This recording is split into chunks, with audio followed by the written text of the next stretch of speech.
एकजनाले क्रान्ति ठटाइहाल्यो भ्वाक्कै गरिदिहाल्यो म त थर भइहाल्यो। संसारको कुनै पनि आन्दोलनमा राजनैतिक प्रतिगमन यथास्थितिको पुनरुत्पादन गरेर समाधान भएको छैन। उहाँहरू त नपुंसक छस्, त बलवान छस्, त अझै छोराछोरी जन्मन लायक छस् पो भन्छन् त गाँठे। के हो बुढो? संसदीय व्यवस्थाले संसारको कुन चाहिँ देशमा चाहिँ त्यहाँका अन्तर्विरोधहरू एब्सोल्युटली समाधान गरेलो एउटा तर्क कसैले गर्न सक्छ? नेताहरू अवसरवादी भएको हुनाले हामी अवसरवादी भएका हौँ, यही हो सत्य। अवसरवादको खेती सिकाएकै नेतृत्वले हो। किन व्यक्ति नभई त सङ्कट प्रकटै हुँदैन नि। व्यक्ति नभई सङ्कट प्रकट हुन्छ र के मार्फत प्रकट हुन्छ? ढुङ्गा माटो मार्फत त प्रकट हुँदैन। अब अरू कोही त त्यो कुरा भन्नै सक्दैन। ल्याङ ल्याङ गर्छ, यता गर्छ, उता गर्छ, एउटाले भन्छ अर्कोले काट्छ, अर्कोले आउँछ, अर्कोले काट्छ, काटाकाट गर्छ, आखिरमा मर्छ। चुनाव घोषणा भयो, अदालतले उल्टाइदियो भनेदेखि अहिले सडकमा चाहिँ जुलुस लगाइरहेका थुप्रै मान्छेहरू चुनाव भन्दै कुद्नेवाला छ। राजाले उद्योग खोलेको, राजाले यो उद्योग नेपाल र नेपालीको लागि खोलेको भए त कपासको खेती पनि गर्नुहुन्थ्यो नि त। उद्योग त खोल्नु भयो, तर धागो त इन्डियाबाट ल्याउनु भयो नि, खोइ त उद्योग कपास खोलेको ल। पहिले बिरामी भएको हो नि त यो व्यवस्था, बिरामी भएको कुरा प्रकट भएको हो, त्यही बेला त यो व्यवस्थाको विकल्प खोज्नु पर्यो। छक्क परे म त होइन। संसदीय व्यवस्थाको विरुद्ध चाहिँ जान खोज्दाखेरि कम्युनिस्ट भन्नेहरू संसदीय व्यवस्थामा पतन हुन्छन् होइन, कोही चाहिँ बिग्न थाल्छन्, मणि थापाहरू चाहिँ श्री 5 को सरकार भन्न थालेका छन्। बाबुरामकी छोरी त पिएचडी गर्दैछिन्, अब आउने क्याबिनेटमा परराष्ट्र मन्त्री हुन्छन्। साउथ कोरियाले कसरी विकास गरेको भन्ने इतिहास लुकाउन मिल्छ? दोस्रो विश्वयुद्धपछि उत्तर कोरियामा कम्युनिस्टहरू आए, चीनमा कम्युनिस्टहरू आए, अनि त्यसपछि अमेरिकाले कम्युनिस्टहरूको विरुद्ध भनेर विशेष लगानी गरेर हुर्काएको होइन साउथ कोरियालाई? त्यो त होइन।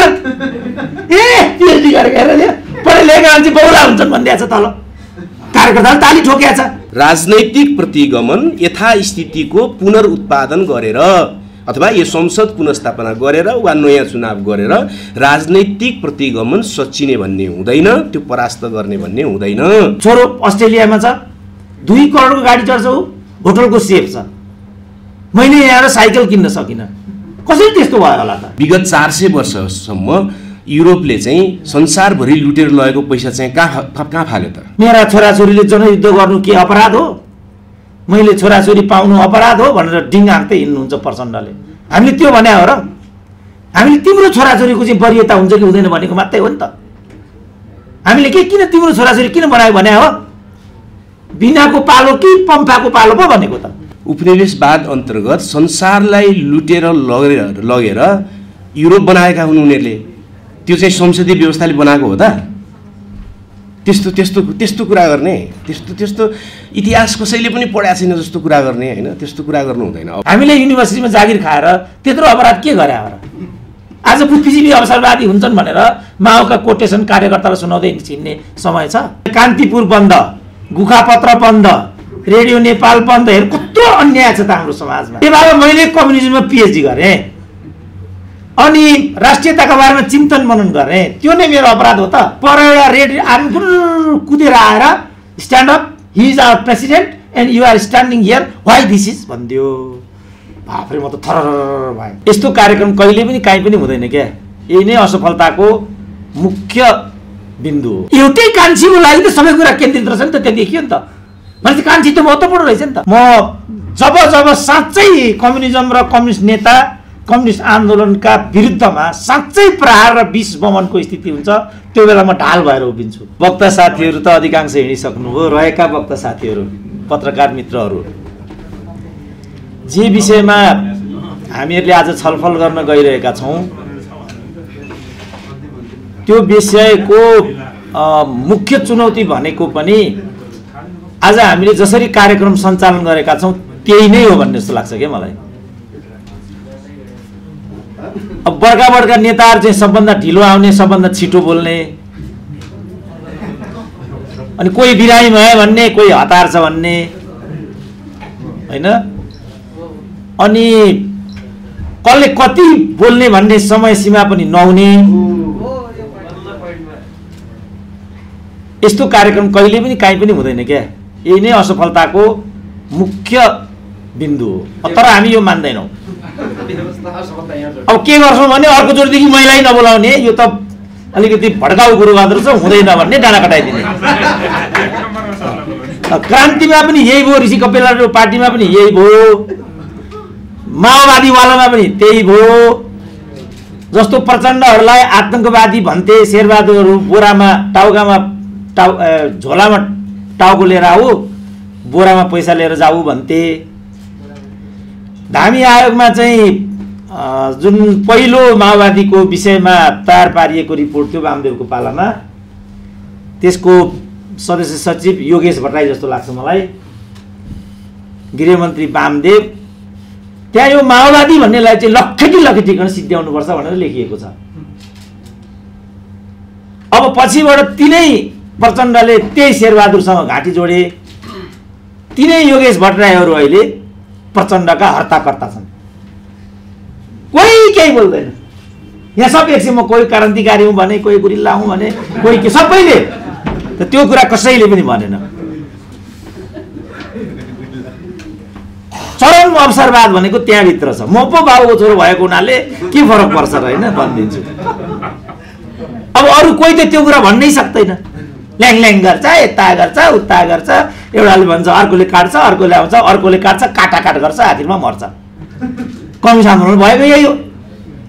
त्यसकारण मैले 52 सालमै निष्कर्ष के निकालेँ भने यो कम्युनिस्ट आन्दोलन वास्तविक कम्युनिस्ट आन्दोलन नभएर टाठाबाठा पढे लेखेका महत्त्वाकांक्षी वाममार्गी बौद्धिकहरूको खेलोमेलो गर्ने थलो हो। त्यसको दण्ड म अहिलेसम्म भोग्दैछु।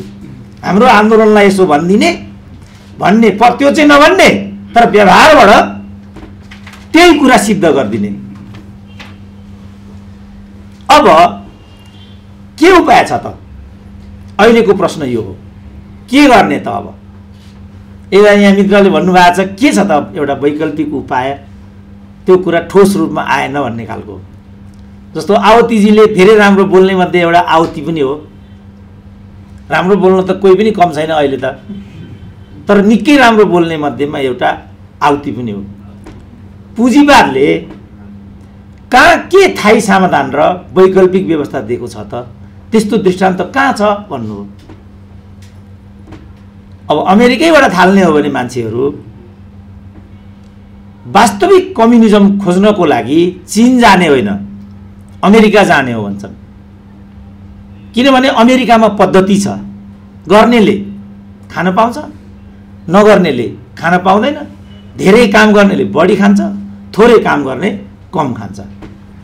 त्यही कारण हो नेपाली जस्तो खालि एउटा डिग्री, त्यो पनि पूर्ण डिग्री होइन, कुनै नेपाली डिग्रीलाई त्यहाँ गएर थप 2 वर्ष नपढिकन अमेरिकाले मान्दैन। कुनै डिग्री, लयरको डिग्री, एमबिबिएसको डिग्री, कुनै पनि डिग्री त्यहाँ गएर थप अर्को एउटा डिग्री लिनुपर्छ, अनि मात्रै त्यो डिग्री चाहिँ सेलेबल हुन्छ। त्यस्तो कमजोर डिग्री लिएर गएको मान्छेले सम्म त्यहाँ गाडी बन्दोबस्त गर्छ, घर घडेरी बन्दोबस्त गर्छ, जीवन चलाउँछ। केही न केही त होला नि त, केही न केही नभए यस्तो भएको होला त, केही न केही त पक्कै होला। यही कुरा युरोपमा छ, यही कुरा अन्यत्र पनि छ, अस्ट्रेलियामा पनि छ। मेरै छोरो अस्ट्रेलियामा छ, 2 करोडको गाडी चढ्छ, ऊ होटलको सेफ छ। मैले यहाँ साइकल किन्न सकिनँ, कसरी त्यस्तो भयो होला त? टोटल मेरो 37 वर्षको इन्कम 7 लाख रहेछ, छोरीको बिहा गरेँ, अर्को 3 लाख ऋण लाग्यो, टाट पल्टे। नेताहरू व्यङ्ग गर्छन्, ठुल्ठुला बुद्धिजीवीहरू देख्नुभयो नेताहरूको अघि बोल्ने, सबै फोकस बुद्धिजीवीहरू मूर्ख हुन्छन् भन्ने थियो। सबै सुनिरहन्छ तपाईँहरूले, नेताहरूको सोचाइ त्यस्तो छ। तर वास्तवमा स्क्यान्डिनेभियन कन्ट्रीमा कम्युनिजमले जो परिकल्पना गरेको आर्थिक सामाजिक व्यवस्था हो, ठ्याक्कै त्यो छ। त्यहाँ कुनै पनि 18 वर्ष पुगेको मान्छेलाई तलबी सुविधा हुन्छ। बेरोजगार भत्ता त युकेमा पनि छ, स्क्यान्डिनेभियन कन्ट्री होइन त्यो, अरू मुलुकहरूमा पनि अनेकौं सुरक्षाहरू छन्। त्यही कारणले आज कम्युनिजमलाई पुँजीवादले जित्यो। यही हो नि तथ्य, कोही मान्दैन यो कुरा। 2 वर्ष अगाडि कमरेड प्रचण्डसँग एउटा कार्यक्रममा मसँगै परेँ। आज जसरी किन हो पनि म पनि परेँ नि, नेता मात्रै ल्याएर उफार्ने नभएको बुद्धि त के भएर म पनि परेँ। भरे सोधौँला, मेरो जन्मजय साथी भएर, यो केटो विद्यार्थी भएर हो कि के हो थाहा छैन, परेँ म पनि होइन। युवा नेता दुवै युवा नेता छन् बा त्यस कारणले पो हो कि त्यो पो हो कि त्यहाँ पनि म परेछु। परेपछि मैले के भने हुन्छ त्यस्तो व्यवस्था नभए त्यही हुन्छ, रीतिथिति नभए पनि त्यही नै हुन्छ। रीतिथिति भएपछि यो होला अब यस्तो कम्युनिजममा पिएचडी गरेको इत्यादि भन्ने एउटा इस्टाब्लिस मान्यता भए पिएचडी गरेको त्यस कारण आयो बुढो भनिदिन्थे, कुरै सिकिन्थ्यो। त्यो त होइन, पिएचडी गरेको हेर पढे लेखेका मान्छे बौला हुन्छन् भनिदिएको छ, तल कार्यकर्ताले ताली ठोकेको छ। यही हो यहाँको मान्यता। अनि मैले त्यहाँ कमरेड प्रचण्डलाई यसो हेरेर के भने विद्वान ठुल्ठुलाहरूले त के भन्थे भने मभन्दा अगाडिका विद्वानहरूले दुनियाँको बारेमा व्याख्या गरे, तर महत्त्वपूर्ण कुरा दुनियाँलाई बदल्नु थियो। कमरेड तपाईँले यत्रो जनमुक्ति सेना गठन गरेर यत्रो सारा कुरा गरेर यत्रो जनयुद्ध त गर्नुभयो, तर समाज बदलिएन। तपाईँले गर्नुभएको जनयुद्धको के अर्थ भएर भन्ने मैले कार्यकर्ताहरूमध्ये कतिले उनकै हुँदाहुँदै पनि ताली ठट्टाए। त्यहाँ प्रचण्डको पालो आयो। के भन्छ बड्डोले भन्ने सबैले ठाडा कान लगाइराखेका थिए। उहाँले केसी भन्नुभयो कि यस्तै के भन्नुभयो, किनभने उहाँहरूको विचारमा सबैभन्दा गएका र जे भने हुन्छ भन्ने चाहिँ बौद्धिक भन्ने उनीहरूको बुझाइ छ। बौद्धिकहरूलाई मानमनितो गर्नुपर्छ, यिनीहरूको पनि मुटु हुन्छ, यिनीहरूको पनि त्याग हुन्छ, यिनीहरूको पनि समाजमा योगदान हुन्छ, त्यो हुँदैन। उहाँ कमसेकम उहाँहरूको प्रचण्ड र बाबुरामहरूको व्यवहारबाट त मलाई त्यही नै अनुभूति छ। अनि उहाँले त्यो कुरा त भन्नुभयो, तर उहाँलाई पनि म एउटा उक्तिबाट नै प्रत्युत्तर गर्छु भनेर के भन्नुभयो त, त्यही व्यक्तिले त्यही समयमा के भन्नुभएको थियो भने मान्छेहरू भन्दै गर्छन्, आफ्नो कुरा गर्दै जानुपर्छ। कार्यकर्ताले ताली बजाए तलबाट। म निहुरिरहेँ, कुरा सिद्धियो। त्यसकारण के म विचार गर्छु यो उमेरमा भनेदेखि हाम्रो विचार पद्धति, हाम्रो जीवन पद्धति, हाम्रो सैद्धान्तिक पद्धतिमा पुनर्विचार गर्ने समय ढिलो भइसक्यो। अब 1950 दशकको क्रान्तिको कुरा गरेर 21औं शताब्दीको क्रान्ति र परिवर्तन अनि रूपान्तरण सम्भव छैन, कुनै हालतमा सम्भव छैन। त्योमा डिबेटलाई केन्द्रित गरौँ न। प्रविधिको त्यसमा कति योगदान हो, विचार दर्शनमा त्यसमा पुनर्मूल्याङ्कन गर्नुपर्ने कुराहरू कति हुन्। ऋषि कटेलजीरो यसमा जीवन गयो, यो जीवन जानुको अब के अर्थ रह्यो। माओवादीले जो जनयुद्ध गर्यो त्यसको मूल्य हिसाब किताब गर्ने कहिले हो, कहिले हो। मेरा छोराछोरीले जनयुद्ध गर्नु के अपराध हो, मैले छोराछोरी पाउनु अपराध हो भनेर डिङ हाँक्दै हिँड्नुहुन्छ प्रचण्डले। हामीले त्यो भने हो र? हामीले तिम्रो छोराछोरीको चाहिँ वरियता हुन्छ कि हुँदैन भनेको मात्रै हो नि त। हामीले किन तिम्रो छोराछोरी किन बनायो भने हो, बिनाको पालो कि पम्फाको पालो पो भनेको त हामीले, यसको पालो कि उसको पालो पो भनेको थियो त हामीले किन रेणुलाई बनायो त भनेकै छैन नि, खम्बासिङ बाको पालो कि रेणुको पालो पो भनेको त। के यसमा के अर्गेलै छ यसमा? यति भनेको छोराछोरी किन पायो, किन फलानु बनायो हामीले भनेकै होइन। उहाँहरू त नपुंसक छस्, त बलवान छस्, त अझै छोराछोरी जन्मन लायक छस् पो भन्छन् त गाँठे। के हो बुढो? हामीले त्यस्तो भनेकै होइन। हामीले त के भने तपाईँहरूले परिवर्तनको दुरुपयोग गर्नुभयो, तपाईँहरूले नातावाद परिवारवाद गर्नुभयो, तपाईँहरूले वर्गको कुरा गर्नुभयो, वर्गलाई छोड्नुभयो, यो पो हामीले भनेको हो त। र अहिले आएर हेर्दाखेरि सबै शहीदहरू छक्किए, बेपत्ता विस्थापित अङ्गभङ्गहरूलाई साह्रै ठुलो हामीले अन्याय गर्यौँ। कमसेकम जति यहाँ माओवादीसँगै सम्बन्धित लडेर आएका कति साथीहरू पनि हुनु होला। तपाईँहरूको त ज्यान त छ बाबु, कमसेकम शहीदको त जिन्दगी गयो भने आज विधवा भइराखेका छन् दिदीबहिनीहरू।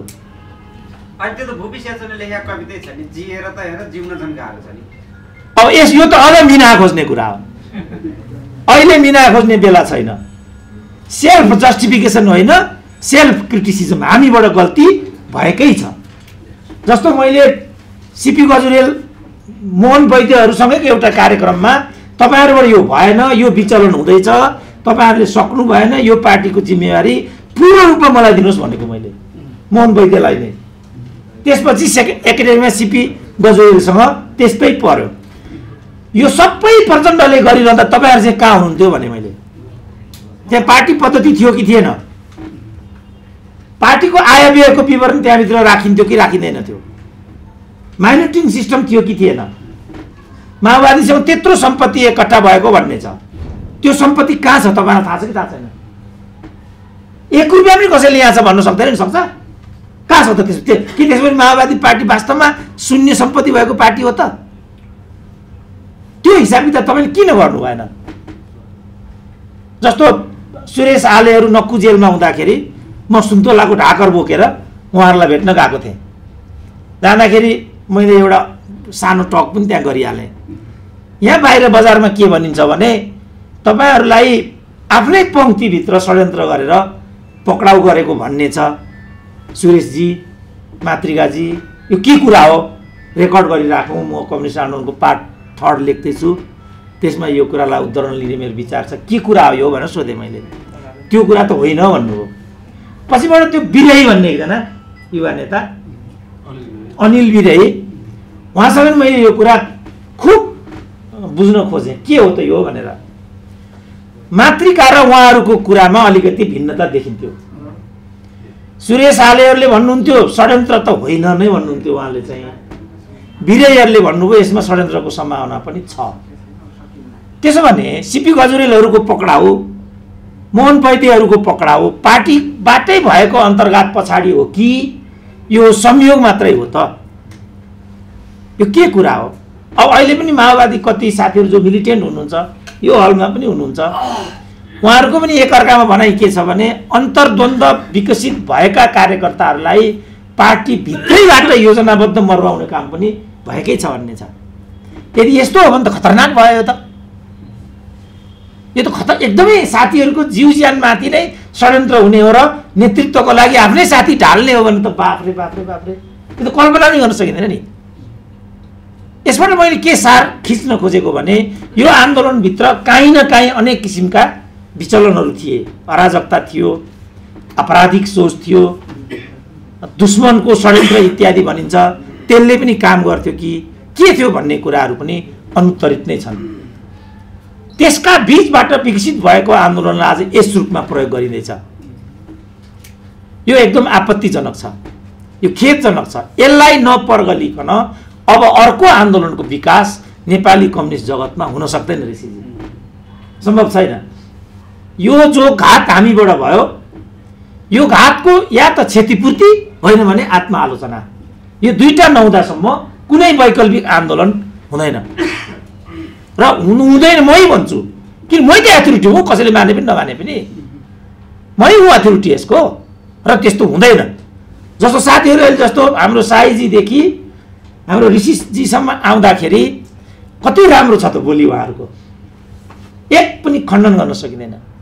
साईजीको कुरामा जो पेचिलो उठान गर्नुभएको छ उहाँले, त्यसलाई प्रतिवाद खण्डन गर्नै सकिँदैन, त्यो आफैमा सुन्दर छ। आउतीको ब्रिलियन्ट छ, अरूका प्रस्तुति सिपीकै पनि हामीले नराम्रो मान्यौँ न। हाम्रो रामहरि खतिवडाको पनि यो शीर्षक अनुकूलको उहाँको अभिव्यक्ति भयो। सिस्टमको समस्या होइन, व्यवस्था नै व्यवस्थापकहरूकै समस्या हो भन्ने कुरामा निष्ठा, कति निष्ठा आयो त? उहाँले कसरी आफ्नो संविधानलाई प्रतिरोध गर्नुभयो? तर हामीहरू वर्ण सङ्कर भएको हुनाले न हामी यता न हामी उता। अब जीवन पद्धतिबाट हेऱ्यो भने हामी सबै ठग मैले देखेसम्म। किनभने राम्रो हामीलाई लाउनु पर्ने, मिठो हामीलाई राम्रो खानुपर्ने, कान्छी हामीलाई नै चाहिने, यौन फन्डा हामीले नै गर्नुपर्ने, किनभने त्यो जीवन वास्तविकतासँग अभिन्न रूपमा गाँसिएको विषय हो। आफ्ना छोराछोरी राम्रो पढुन्, आफ्नो एकलौटी व्यवस्था राम्रोसँग होस्, किनभने जोसँग आर्थिक व्यवस्थापन छ उनीहरूले मात्रै राजनीतिक व्यवस्थापन पनि गर्न सकेको देखिन्छ। व्यवहारबाट त्यही देखिन्छ। आज मोहनचन्द्र अधिकारीहरूले मागेर हिँड्नुपर्छ, नरेश खरेलहरू ह्यान्ड टु माउथमा छन्। माओवादीका सबै साथीहरू चिन्दिन, कतिको अहिले मणि थापाकै बारेमा के गरेको? मणि थापा भनेको त प्रचण्डसँग टक्कर लिने मान्छे हो। रविन्द्र अधिकारीको रविन्द्र श्रेष्ठको नाम त मैले लिइरहनु आवश्यक पर्दैन होला। एउटै कान्छीको लागि त सबै कुरा केन्द्रित रहेछ नि त। त्यो देखियो नि त। भनेपछि कान्छी त महत्त्वपूर्ण रहेछ नि त। प्रचण्डसँग टक्कर लिन खोज्ने नेतासँग एउटा गर्लफ्रेन्डलाई हेर्ने दृष्टिकोण पनि सही छैन भने त कसरी जनयुद्ध भएको कुरा मान्ने हामीले। अनि मणिको बारेमा मैले कुरा उठाएँ। मणि पनि जब प्रचण्ड शान्तिको प्रक्रियामा आउनुभयो उहाँहरू दुईजनाले प्रतिरोधको त्यहाँ आवाज उठाउनु भयो। मैले एकदम मेहनत गरेर उहाँहरू दुईजनाको फोटोलाई एकै ठाउँमा राखेर कम्युनिस्टको पार्ट 3 मा यी दुईजनाले गरेको यो एउटा हिम्मत हो भनेर दुईजनालाई एकै ठाउँमा अँगाले हालेको फोटो खिचाएर किताबमा राख्ने भनेर फोटो खिचेँ मैले दुईजनाको। त्योलाई मैले प्रकाशनमा नपठाउँदै एकजनालाई माधव नेपालले मन्त्री बनाइहाल्नुभयो। उहाँ त्यतातिर जानुभयो। त्यहाँबाट अगाडि बढ्दै बढ्दै उहाँ चाहिँ कान्छी बैठामा पुग्नुभयो। च्याप्टर क्लोज भयो। अब मणिजीसँग दोस्ती अगाडि बढ्यो। तर मैले त्यो फोटो त्यहाँ राख्नु चाहिँ अब उपयुक्त हुँदैन कि क्या हो भन्ने लाग्यो। मणिजीसँग दोस्ती छँदै थियो। दोस्ती चल्दै गर्दा अब उहाँ केपी ओलीको मन्त्री हुन आइपुग्नुभयो। प्रचण्डसँग टक्कर लिने नेता केपी ओलीको मन्त्री हुन मन्जुर हुन्छन् भने हामीले युनिभर्सिटीमा जागिर खाएर त्यत्रो अपराध के गरे हो र? आज बुद्धिजीवी अवसरवादी हुन्छन् भनेर माओका कोटेसन कार्यकर्तालाई सुनाउँदै छिन्ने समय छ। नेताहरू अवसरवादी भएको हुनाले हामी अवसरवादी भएका हौँ। यही हो सत्य। अवसरवादको खेती सिकाएकै नेतृत्वले हो। उनीहरू आफ्नो ठाउँमा बसिदिएको भए हामीलाई हिम्मत हुँदैन थिएन नि बेइमानी गर्ने। धन्न म फर्केर हेर्छु यति बेइमानी भए पनि गरिएछ, जागिर भए पनि खाइएछ, किताब भए पनि लेखिएछ र यो कोट लाउन सक्ने भइएछ भन्ने लाग्छ मलाई। नत्र त हामी नाङ्गी धारमा सडकमा हिँड्नु पर्थ्यो। मोहनचन्द्र अधिकारी दृष्टान्त छन्। मोहनचन्द्रको ठाउँमा कसलाई ल्याइयो भन्ने कुरा नाम लिँदा अब आफैलाई नाम लिन डर लाग्न थालिसक्यो। कति हाम्रो नाम मात्रै लिनुहुन्छ भन्छन्। फेरि हाम्रा भाइरल साथीहरू गएर तपाईँको नाम त बारम्बार सुरेन्द्र केसीले लिइरहनुहुन्छ नि, के कारण हो भनेर अनि खोतल्ने। अनि कहाँ आइपुग्ने भने सुरेन्द्र केसी दरबारिया, आफू दरबारको हन्डी खाने अनि सुरेन्द्र केसी दरबारिया हो भन्ने अनेक फन्डाहरू चलाउने यो खालको सिलसिला चलिराखेको हुनाले अब म निष्कर्षतिर आउँछु के भने हामीले परम्परागत शास्त्रीय कम्युनिजमबाट अब समस्याको समाधान गर्ने जस्तो म देख्दिनँ। समस्याको समाधान हुने जस्तो म देख्दिनँ। किनभने जुन मान्छेका स्वभावहरू हुन्छन् ती स्वभावहरू मान्छेका अविभाज्य अङ्गहरू हुन्। जुन कुरा अघि पनि मैले भने मिठो खानै पर्ने, मिठो लाउनै पर्ने, आफ्नो छोराछोरीले नै राम्रो गरोस् भन्ने लाग्ने दुनियाँका छोराछोरी पो रोल्पामा शहीद भए त। बाबुरामकी छोरी त पिएचडी गर्दैछिन्, अब आउने क्याबिनेटमा परराष्ट्र मन्त्री हुन्छन्। बिनाहरूको कुरा पनि यही हो। प्रकाश भएको भए उनी हुन्थे प्रधानमन्त्री। पक्का कुरा यही हो नि। त यसले के देखाउँछ भने सबै मानिसहरूमा ती आकांक्षाहरू विद्यमान छन्। त्यो कारणले कम्युनिजम असफल भएको छ। त्यत्रो रेड आर्मी थियो सोभियत रसियामा, कसरी त्यो पल्ट्यो होला ल भन्नु त। म रसियाको भ्रमण गर्न गएँ गत वर्ष, पिटर्सबर्गसम्म पुगेँ म। हाम्रो भाइ चाहिँ भारतीय होइन, सँगै गयौँ हामी, सबै हामी हेरेर आयौँ। त्यहाँ हामीले पिटर्सबर्ग हेऱ्यौँ नि, कस्तो छ पिटर्सबर्ग। निकोलस सेकेन्डको दरबार पनि हेऱ्यौँ नि कस्तो थियो त्यो दरबार भनेर। चन्द्र शमशेरको दरबार हामीले देखेका छौँ नि। शीतल निवासमा हाम्रो राष्ट्रपति बस्छन् अहिले पनि। राणाहरूले छोडेका दरबारहरू तिनीहरू हुन्। हामीले शासन गरेको पनि 30 वर्ष त भयो। के गर्यौँ त हामीले ल भनिदिउँ त। पूर्व पश्चिम राजाले बनाएको पूर्व पश्चिमको बारेमा आउतीजीले कति व्याख्या गरेको मैले सुनेको छु। यो मधेसीको विरुद्धको षड्यन्त्र हो अरे उहाँले भनेको। उहाँले भइदिएको भए म फेरि अहिले पनि भन्थेँ म उहाँलाई यो कुरा। यो पूर्व पश्चिम राजमार्ग नेपाली जनताको लागि मेची महाकाली जोड्नको लागि बनाएको होइन अरे राजाले। मधेसीको विरुद्धमा त्यो षड्यन्त्र अरे। यदि त्यो मधेसीको पक्षमा हुन्थ्यो भने त्यो चुरेको कछाड बन्दैन थियो अरे, रक्सौलबाट अगाडि जान्थ्यो अरे। अब कम्युनिस्ट नेता भन्नुहुन्छ, सबै मुलुकले आफ्नो सुरक्षाको एउटा चिन्तन त राखेको हुन्छ। कुनै पनि राजमार्गहरू सिमानाको नजिकमा हुँदैनन्, कुनै पनि टेक्निकल कलेजहरू सिमानाको नजिकमा हुँदैनन्, मुख्यालयहरू अहिले पनि सिमानाको नजिक हुनु हुँदैन भनेर धनगढीमा राख्नु हुँदैन, अत्तरियामा लानुपर्छ भन्ने धारा तीबाट आएको हो। त्यो हिसाबले राजमार्गलाई त्यहाँ व्यवस्था गरिएको थियो। त्यो हिसाबले कोदारी राजमार्ग बनाइएको थियो। त्यो हिसाबले औद्योगिक क्षेत्रहरू निर्माण गरिएका थिए। आउतीजीले भनेको त के अरे भने ल राजाले उद्योग खोलेको, राजाले यो उद्योग नेपाल र नेपालीको लागि खोलेको भए त कपासको खेती पनि गर्नुहुन्थ्यो नि त। उद्योग त खोल्नु भयो, तर धागो त इन्डियाबाट ल्याउनु भयो नि, खै त उद्योग कपास खोलेको। ल छक्क परे म त, यो सोच रहेछ नेताहरूको। अब यो कहाँ आयो त? यस्तो यान्त्रिक त सिद्धान्तले नै बनाएको हुन्छ मान्छेलाई। सिद्धान्त नै यी सबै कुराको चाहिँ पृष्ठपोषक हुन्छ, तीबाट यी कुराहरू सिकिन्छ। त्यसकारण समग्रमा नेपालको कम्युनिस्ट आन्दोलनमाथि हामीले पुनरावलोकन गर्नुपर्छ, पुनर्विवेचना गर्नुपर्छ। जे जति हामीबाट कमी कमजोरीहरू भएका छन् त्यसको आत्मसमीक्षा हुनैपर्छ। त्यो नगर्ने हो भने यो तेस्रो आन्दोलन भन्ने हुनै सक्दैन, अर्को जनयुद्ध भन्ने सम्भवै छैन नेपाली माटोमा। अब यो कारणले अब यहाँ एउटा प्रश्न आइहाल्यो, कस्तो होला 21औं शताब्दीको क्रान्ति? यसलाई उत्तर गरेर म आफ्नो भनाइलाई अन्त गर्ने अनुमति चाहन्छु। अब क्रान्ति केलाई भन्ने, त्यसको एन्सर दिनु हामीसँग पनि जिज्ञासा छ। हजुर ल, अब क्रान्ति केलाई भन्ने महत्त्वपूर्ण प्रश्न हुन्छ। अब वर्गीय क्रान्तिलाई मात्रै क्रान्ति भन्ने कि औद्योगिक क्रान्तिलाई पनि क्रान्ति भन्ने? अब इस्लामिकहरूले पनि क्रान्ति, इरानकोलाई पनि क्रान्ति भनिराखेका छन्। पहिलो त यो पर्गेल्नु पर्यो। यदि वर्गीय क्रान्तिको कुरा गरिएको हो भनेदेखि अब रक्तपातपूर्ण क्रान्तिको परिकल्पना त अबको समाजले सहज रूपमा लिएला भने जस्तो मलाई लाग्दैन। प्राविधिक रूपमा पनि क्रान्तिलाई चाहिँ सम्पन्न गर्न सकिन्छ, किनभने प्राविधिकको माध्यमबाट पनि जीवन पद्धति अहिले बदलिएको छ। जस्तो जति पनि यहाँ अहिले क्यामेराहरू हाम्रो अगाडि देख्छौँ, अहिले नेपाल टिभी अथवा कान्तिपुरको क्यामेराम्यान यहाँ भइदिएको भए उसलाई कस्तो लाग्थ्यो होला, तर एउटा पनि टिभीको क्यामेरा यहाँ छैन। इन्डाइरेक्टली, अप्रत्यक्ष रूपमा टिभीको युगलाई युट्युबरहरूले चाहिँ रिप्लेस गरिसके। यदि युट्युबरहरू हुँदैन थिए भने सुरेन्द्र केसीको अनुहार त नेपाली समाजले देख्ने नै थिएन, किनभने कान्तिपुर बन्द, गुखापत्र बन्द, रेडियो नेपाल बन्द। हेर कत्रो अन्याय छ त हाम्रो समाजमा। मलाई त कहिलेकाहीँ म कसरी जीवित छु भने जस्तो लाग्छ।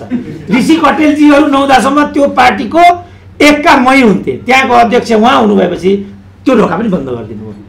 यस्तो छ साथीहरूको कार्यशैली। कसरी बाँचे होला? मलाई ए बाबा, मैले कम्युनिजममा पिएचडी गरेँ अनि राष्ट्रियताका बारेमा चिन्तन मनन गरेँ, त्यो नै मेरो अपराध हो त? त्यसले गर्दै मैले निषेधित हुनुपर्ने? तर यही चिज भयो। त्यस अनुभवको आधारमा पनि मैले के भनेको भने यहाँ कहीँ न कहीँ खोट छ। यो खोटलाई हामीले पुनर्विचार गर्नै पर्छ र बदल्नै पर्छ। त्यसकारण मलाई के लाग्छ भनेदेखि सामाजिक न्याय सहितको समतामुखी समाज व्यवस्थाको निर्माण नै 21औं शताब्दीको क्रान्ति हो। सामाजिक न्याय सहितको समतामुखी समाजको प्राप्ति नै 21औं शताब्दीको क्रान्ति हो, जो प्रविधि युक्त हुन्छ, जो समावेशीय हुन्छ, जसमा सबै जात जाति र भाषा धर्मका मानिसहरूले उत्तिकै स्थान पाउँछन्। जस्तो यो संविधानको कुरा गर्नुभयो, यो संविधान चाहिँ जनजातिको पक्षमा बिल्कुल छैन भन्नुभयो, मधेसीको पक्षमा पनि छैन भन्नुभयो, दलितहरूको पक्षमा पनि छैन भन्नुभयो उहाँले। मैले देख्दाखेरि जनजातिको, दलितको, मधेसको र अरूहरूको लागि पनि नै फोकस गरेर त्यो संविधानको निर्माण भएको छ। तर यो पनि मान्न सकिँदैन भन्ने कुरा आयो, किनभने सकेसम्म कि 31वटा त मौलिक अधिकार छन्, त्यसमा पर्यावरणको अधिकार पनि छ, शिक्षाको अधिकार पनि छ, सब के छैन त्यहाँ, सबै कुराहरू छन्। तर त्यो अनुसारको आचरणमा हामी अगाडि बढेनौँ। त्यो खालको आचरणमा जाने गरीको प्रत्याभूति खोजेको दस्तावेज र क्रान्ति मैले देख्दा आजको आवश्यकता हो, र त्यो नै मैले देख्दा 21औं शताब्दीको क्रान्ति हो। परम्परागत जो शास्त्रीय क्रान्ति हो, त्यो शास्त्रीय परम्परागत क्रान्तिबाट 21औं शताब्दीको क्रान्ति सम्बोधित हुन्छ र त्यो बाटो चाहिँ सस्टेनेबल हुन्छ भन्ने, कमसेकम सस्टेनेबल हुँदैन भन्नेमा उभियो कि भन्ने चाहिँ मलाई संसारगत उत्तर कोरिया पनि घुमियो। उत्तर कोरियामा जाँदाखेरि सास फेर्न पनि डर लाग्थ्यो, तपाईँलाई म इमान्दार भन्छु। एकचोटि चाहिँ किम इल सुनको जन्मस्थानमा हामीलाई पुर्याएपछि लामो जङ्गलको बाटो रहेछ, हिँड्दा हिँड्दै हामी थाक्यौँ। बीचमा चाहिँ किम इल सुङको शालिक रहेछ, एकदम म थाकेँ, थचक्क शालिकमा बसेँ, पर एउटा रेड आर्मी कुदेर आएर stand up, he is our president and you are standing here, why this is भनिदियो। बाफ्रे म त थरर भएँ, किनभने त्योभन्दा अगाडि जानेको एउटाले त क्यामेरा फोटो खिचेको थियो अरे, त्यो क्यामेरै थुतेर रिल च्यातेर फालिदिएको थियो अरे, मात्रै होइन तिनलाई त झन्डै कारबाही हुन खोजेको थियो अरे भन्ने मैले सुनेको थिएँ। र उत्तर कोरिया जानुभन्दा अगाडि मैले के निर्णय गरेको थिएँ भने म उत्तर कोरियामा कुनै पनि गल्ती नगरिकन फर्केर आउँछु, तर मैबाट त्यो गल्ती भयो। के त त्यसो भने कम्युनिस्ट शासनमा सबै मान्छेले आतंकित नै हुनुपर्ने हो? त्यही हो कम्युनिस्ट शासन भनेको? मेरो विचारमा पुनर्विचार गर्नुपर्छ। होइन, त्यो सबैभन्दा निर्ढुक्क छाती पारेर हिँड्ने व्यवस्था भनेको कम्युनिजम हो। उनीहरूको त्यो मर्मको, उनीहरूको त्यो चाहनाको त्यहाँ ठुलो इज्जत हुनुपर्छ। त्यसकारण कम्युनिजम भन्ने मेरो बुझाइ हो। तर उत्तर कोरियाबाट थर्केर आएको मेरो मन अहिले पनि उत्तर कोरिया भनेपछि यहीँ पनि यो कुरा मैले किन भने होला नि, भरे के हुन्छ होला भने जस्तो लाग्छ। यो ठिक छैन। हामी चाहिँ किम इल सुङहरूको त्यहाँ सब राखिएको रहेछ, त्यो ठाउँमा गयौँ। त्यो ठाउँमा चाहिँ त्यो ठाउँ त यस्तो लाग्यो, त्यो व्याख्या म गर्दिनँ। हामी लास्टमा पुग्यौँ, 2 बाबु छोराको लास त्यहाँ सुताइएको थियो। एकदम तिखर एउटा बत्तीको प्रकाशले 2 जनाको लासलाई सुतिराखेको त्यो देखाउँदो रहेछ। अर्को सानो अहिलेको को पनि मेरो लास यहाँ राख्नु भनेको छ अरे, त्यो ठाउँ रिजर्भ छ अहिले नै, अहिले नै भनेको छ अरे, यहाँ राखिदिनु मेरो चाहिँ त्यसरी नै राखेको छ, राखेको रहेछ त्यहाँ। अनि हाम्रा अब गएपछि अब म त अब बुर्जुवा भइहालेँ होइन, अरू कतिपय त्यहाँ क्रान्तिकारी साथीहरू पनि थिए। एकजनाले क्रान्ति ठटाइहाल्यो, भ्वाक्कै बनाइदिइहाल्यो, म त थर भइहालेँ। मैले त यो पनि कम्युनिजम होइन, यस्तो कि पहिल्यै भन्नु पर्यो तपाईँहरू यसरी जानुहोस्, यसमा यो व्यवस्था छ, यस्तो यस्तो हुनुपर्छ कि त्यो भन्नु पर्यो। हात उठाइसकेपछि हात तल चाहिँ त्यो मैले लेख्दा हो, साधारण कुरा गरेको मैले। यो सबै हेर्दा मलाई के लाग्यो भनेदेखि हामीले समष्टि जो एउटा कम्युनिस्ट टेन्डेन्सी छ यसमा पुनर्विचार गर्नुपर्छ र 21औं शताब्दीको अनुकूल त्यसलाई बनाउनु पर्छ। मैले देख्दाखेरि 21औं शताब्दीको क्रान्ति भनेको त्यही नै हुनेछ र त्यही नै हो। अब म लामोतिर जान्न, किनभने मैले अमेरिकन लाइब्रेरीबाट पब्लिक स्पिकिङमा ग्रेजुएट गरेको हो। त्यहाँ चाहिँ गुरुले के सिकाउँथे भने कुनै पनि कुरा 1 घन्टा मात्रै मान्छेले 2 कानले सुन्छ अरे, कुनै पनि कुरा 1 घन्टा चाहिँ एटेन्टिभली सुन्छ अरे, 1.5 घन्टासम्म 1 कानले मात्रै सुन्छ अरे, 1.5 घन्टा गइसकेपछि 2 कानले सुन्दैन अरे। हामी त यहाँ 4 घन्टा भइसक्यो। त्यसकारण म यति मात्रै भनेर विश्राम लिन चाहन्छु। यो पत्र पत्रिका स्थानको कुरा आयो, त्यो चाहिँ वास्तवमा मैले मेरो लागि भनेको होइन। यदि पद्धति बसेन भने मेरो त कुनै प्रकारले म निस्किहालेँ। तपाईहरू कसरी आफ्नो प्रतिभालाई अगाडि ल्याउनु होला भन्ने चिन्ताका लागि म त्यहाँ बोलेको। मलाई थाहा छ ग्लोबल्ली सबैभन्दा धेरै हेरिने मान्छे म हुँ अहिले नेपालबाट, ग्लोबल्ली। किनभने अहिले त विज्ञान र प्रविधि र अरू हामी पो यो खालका छौँ त। तर सोसियल नेटवर्क, सोसियल मिडियामा त कतिचोटि हेऱ्यो, कति मिनट हेऱ्यो, सम्पूर्ण त्यो ढाँटिँदैन। र त्यसरी हेर्दाखेरि सबैभन्दा लामो अवधि, सबैभन्दा धेरै र अधिकांश ठाउँमा हेरिनेमा म पर्छु। यो मेरो चिन्ता नै होइन। मेरो आफै 24वटा किताबहरू छन्, मेरो आफै 2000 भन्दा बढी मेरा लेखहरू छन्, ती त पक्कै छापिएकै छन्। यो किन छापिएन भन्ने गुनासो पनि होइन। मैले यो गुखापत्र इत्यादिलाई भनेको चाहिँ के भने त्यो त हाम्रो करबाट चलेको संस्था हो नि। लु कान्तिपुरले त निजी हो, साउले मलाई दिएन, सिद्धो कुरा। अनि गुखापत्रले किन नदिनु मलाई? मेरो पनि त हक लाग्छ नि त्यहाँ। म मेरो लागि बोलेको होइन, म तपाईँहरूको लागि बोलेको, युवाहरूको लागि बोलेको। म तपाईँ एकदम मलाई थाहा छ नि त। अब अहिले मेरो चाहिँ एउटा मैले यो कोरोना कालमा आफ्नो जीवन कथा बारेको एउटा किताब लेखेँ 1200 पृष्ठको। त्यो किताब छाप्न पाऊँ भनेर मेरो घरमा लाइन छ प्रकाशकहरूको, छाप्न पाऊँ। किनभने आजसम्म पार्टीगत आधारमा किताबहरू छापिन्छन् फेरि यहाँ। तिमीहरू त्यो पार्टीकरण गरेर तिमीले यिनीहरू भौतिक हत्यारा हुन् भने तिमीहरू बौद्धिक हत्यारा होसम्म पनि भनेको छु मैले। त्यसकारणले भनेको मैले। र उनीहरूलाई थाहा छ हामीले गलत गऱ्यौँ, सुरेन्द्र केसीलाई विभेद गर्यौँ भन्ने त उनीहरूलाई पनि थाहा भइसक्यो। अनि डाक्टर साहब त्यो चाहिँ कसलाई दिने हो हामीलाई दिने हो कि भनेर लाइनमा आइराखेका छन् होइन। मेरो लागि यो पटक्कै हुँदै होइन, त्यस कारणले म यो आवाज दिइराखेको हुन्छु। र अहिले पनि सबै युवाहरू त यहाँ बिचरा यहाँ 21-22 वर्षभन्दा माथिको कोही युवा छैन।